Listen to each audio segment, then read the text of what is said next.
ବୁଝିଲୁ ଭାଇ? ଏ ଭାଇ ଶୁଣ, ପାଚକ ପାଣ୍ଡା ଭାରି ବଢିଆ ହେଲେ ଭାଇ ଆଉ ଯଦି ତା ସାଙ୍ଗକୁ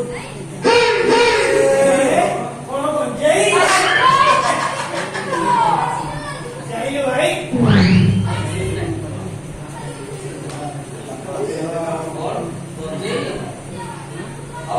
ଚାଲୁ ଚାଲୁ ନାହିଁ ଭାଇ। ହଁ ଲକ୍ଷ୍ମୀ ଠାକୁରାଣୀଙ୍କର ମନେ ଅଛନ୍ତି କାହାରିକି ନିଜକୁ ଛାଡ଼ି ନ ଦେବା।